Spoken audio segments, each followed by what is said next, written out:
Selamat pagi, keluarga besar Gereja Kristen Jawa Bulu Sukoharjo yang dikasihi Tuhan.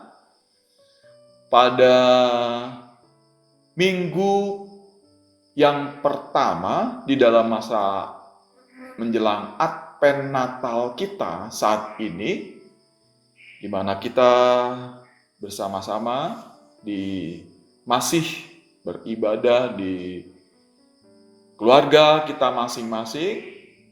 Demikian juga di hari ini kita sudah memasuki awal dalam satu perayaan besar menjelang Natal kita, menjelang kelahiran Sang Kristus Yesus yang menjadi penyelamat kita. Kita diingatkan juga untuk senantiasa ada di dalam persiapan diri, supaya apa yang akan kita rayakan pada hari yang sudah ditentukan dalam perayaan Natal kita, tentu kita akan mendapatkan satu sukacita yang penuh. Meskipun mungkin pada kesempatan hari ini atau di minggu-minggu yang akan datang dalam perayaan Natal kita ada sesuatu yang berbeda oleh satu perubahan yang sedang terjadi pada kesempatan di hari-hari yang kita jalani. Nah, saudara-saudara yang dikasihi Tuhan, kita nanti akan bersama-sama menerima sabda Tuhan dari Markus 13 ayatnya yang ke-27 sampai dengan ke-37. Oleh karena itu, pada kesempatan yang mulia ini, kita bersama-sama dalam kesehatian kita akan berdoa. Mari kita bersama-sama berdoa. Puji syukur dan terima kasih jikalau pada kesempatan pagi hari ini kami boleh bersama-sama di antara pribadi-pribadi kami yang ada dalam keluarga kami, bersama-sama dalam kesehatian berkumpul dan akan menerima sabda Tuhan. Oleh karena itu kami percaya sabdamu yang berkuasa akan hadir bersama-sama dalam persekutuan pada kesempatan ini, dalam ibadah minggu yang khusus yang dibatasi oleh suasana yang sedang kami rasakan. Tapi kami percaya bahwa kuasa Tuhan dengan sabdanya akan senantiasa memberkati dan menguatkan kami. Dalam Yesus Kristus kami berdoa dan bersyukur. Amin. Kita akan menerima sabda Tuhan dari Markus 13, seperti tadi yang saya katakan. Markus 13 ayatnya yang ke-27 sampai dengan ke-37. Saya tidak akan membacakan seluruh dari bagian bacaan kita, tetapi saya akan berfokus pada ayatnya yang ke-35 sampai ke-37 yang demikian itu. Demikian sabda Tuhan. Karena itu, berjaga-jagalah sebab kamu tidak tahu bila manakah tuan rumah itu pulang menjelang malam atau tengah malam atau larut malam atau pagi-pagi buta. Supaya kalau ia tiba-tiba datang, jangan kamu didapatinya sedang tidur. Apa yang kukatakan kepadamu, kukatakan kepada semua orang, berjaga-jagalah. Demikian sabda Tuhan yang berbahagia, mereka yang mendengarkan sabda Tuhan dan melakukannya dalam kehidupan sehari-hari. Haleluya, amin. Saudara yang dikasihi Tuhan, pada tema kita untuk hari ini dengan satu judul berdoa dan bersiagalah. berdoa dan bersiagalah. Mungkin dalam pendahuluan saya bahwa saat ini dengan latar belakang pohon Natal, jadi istri dan anak saya pada beberapa minggu yang lalu dia berkeinginan supaya suasana Natal di rumah itu kelihatan sedikit ada satu suasana yang lain, maka jauh-jauh hari mereka mencari pohon ini. Dan betul kemudian setelah kita pasang setiap saat untuk membangun suatu suasana yang berbeda dan istimewa itu, saya mencoba jikalau menjelang malam, saya coba untuk menyalakan pohon ini. Tapi mungkin yang lebih berarti sebenarnya, ini merupakan simbol bagaimana sebenarnya satu keteguhan yang dinampakkan oleh pohon ini.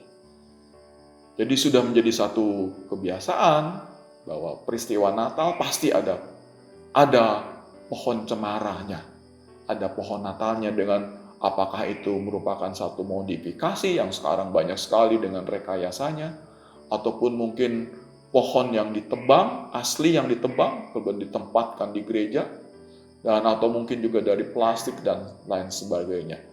Tapi sebenarnya kalau kembali ke awal, bagaimana menampakkan sebenarnya pohon ini yang luar biasa, melampaui dalam suasana dan keadaan apapun, bahwa pohon ini tetap berdiri tegak.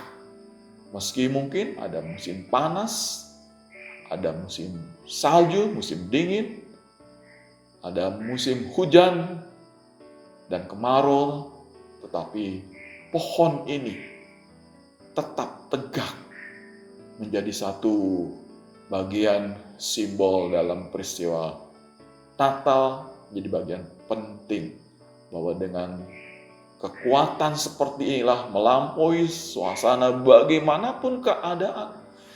Tapi pohon cemara yang melambangkan Natal itu menjadi bagian penting yang harus diistimewakan.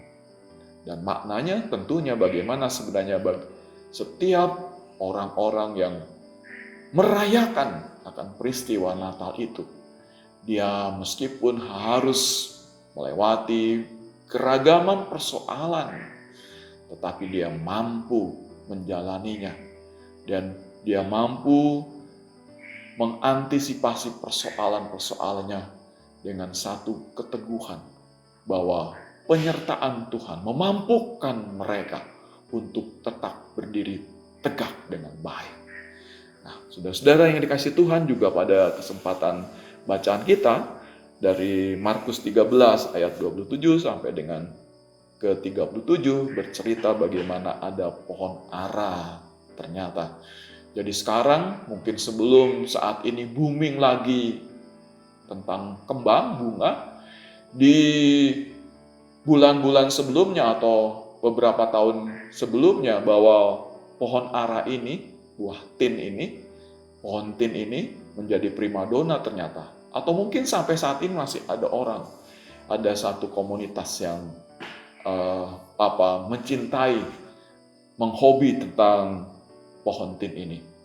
Yang dilihat oleh Yesus sebenarnya bagaimana proses pertumbuhan yang terjadi. Diungkapkan bagaimana ketika trubus itu bertumbuh, maka sudah akan nyatalah bahwa sebenarnya akan terjadi masa kemarau. Dan pada proses selanjutnya bagaimana kemudian tidak hanya dia tumbuh dalam musim kemarau dan seterusnya, tetapi kemudian dia juga akan bisa tumbuh menjadi pohon dan berbuah di sana. Nah, pada kesempatan ini mungkin mengambil dari dua bagian penting oleh pertumbuhan, baik tadi dari pohon cemara yang melambangkan kekuatan meski keragaman kehidupan yang terjadi, tetapi tetap berproses. Ada pertumbuhan, ada kehidupan. Kalau pohon tadi ada pertumbuhan, kemudian menghasilkan satu buah yang bisa dikonsumsi oleh mereka-mereka yang membutuhkannya. Tetapi kemudian tadi bahwa ada proses yang terjadi. Nah, dalam proses itulah yang kemudian Yesus mencoba melihat bahwa ternyata dalam proses yang terjadi itu menuju pada satu perubahan diwarnai dengan keanekaragaman yang terjadi. Maka kemudian bersamaan dengan perumpamaan dari pohon ara itu, Yesus mencoba memberikan satu pengajaran juga tentang kesiagaan dalam pertumbuhan itu bagi mereka-mereka yang sedang menantikan akan datangnya kerajaan Allah itu. Akan datangnya satu kesukacitaan sebagaimana sukacita Natal yang dirasakan oleh orang-orang yang percaya dan mengimani bahwa keselamatan yang datang dari Kristus itu ternyata setiap orang itu harus mempersiapkan dirinya untuk senantiasa memahami. Karena ternyata datangnya kerajaan Allah, kemudian juga datangnya damai sejahtera, sebagaimana kita juga akan merayakan perayaan Natal yang akan kita lakukan pada kesempatan minggu-minggu yang akan datang itu, maka tentu harus ada persiapan diri kita dalam rangka pertumbuhannya untuk memasuki supaya ketika kita masuk dalam perayaan Natal itu, kita dengan penuh sukacita, dengan penuh kedamaian, apa yang kita lakukan sampai pada tempatnya, kita merasakan sesuatu yang terbaik yang boleh kita jalani. Maka pada kesempatan yang baik ini dikatakan berdoalah dan bersiagalah atau bersiaplah.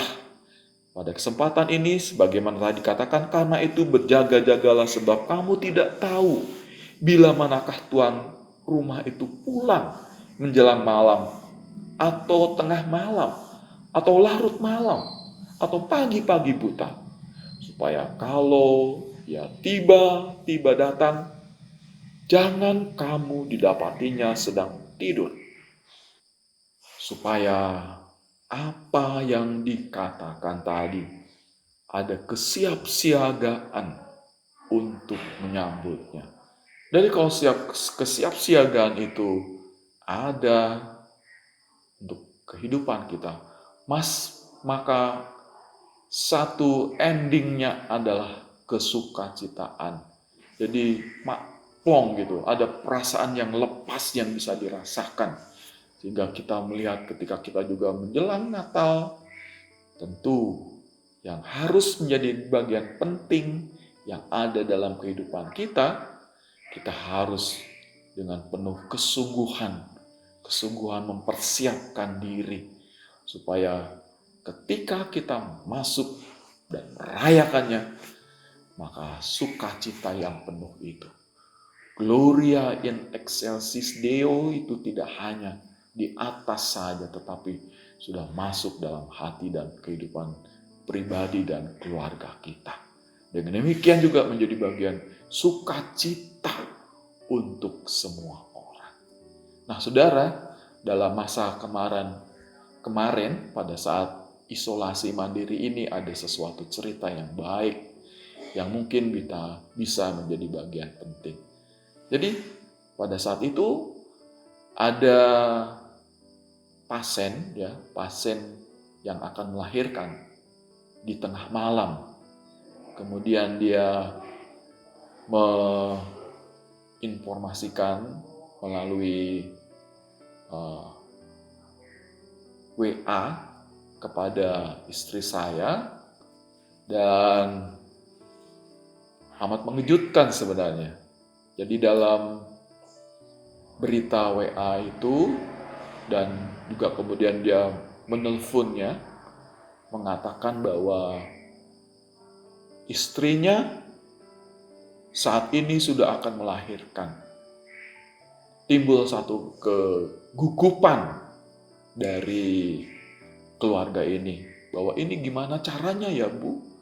Dan dia paham bahwa keluarga kami saat itu sedang isolasi mandiri sehingga tidak dimungkinkan untuk menolong secara langsung.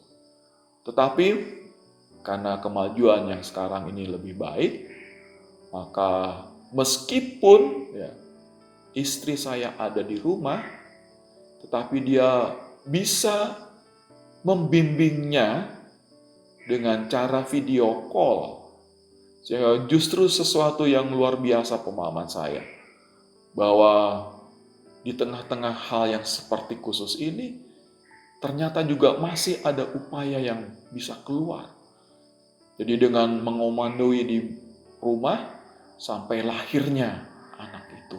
Dan ini luar biasa. Dan ketika itu pun karena istri saya tidak boleh keluar dari rumah tadi, maka dia mencoba menghubungi teman yang lain supaya datang ke tempat tujuan persalinan itu. Dan luar biasa bahwa boleh lahir dengan selamat, dan meskipun harus menanti beberapa saat datangnya seorang bidan yang lain untuk memotong plasenta ini, tetapi keluarga persalinan itu boleh berbangga dan bersuka cita. Dan justru mungkin yang menjadi bagian pelajaran saya adalah bahwa ketika kami masih dalam siaga, kami masih bisa memberikan pertolongan supaya sukacita kelahiran itu juga bisa dirayakan oleh keluarga itu.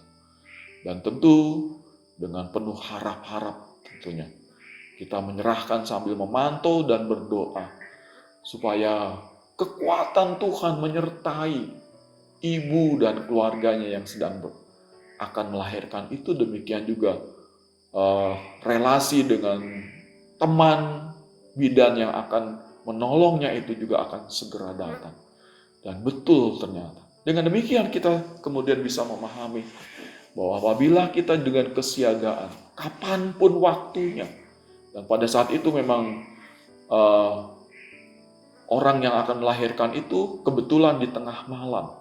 Jadi pada saat ada informasi itu, tentu saja kalau orang tidak terjaga tentu tidak akan terbangun di sana.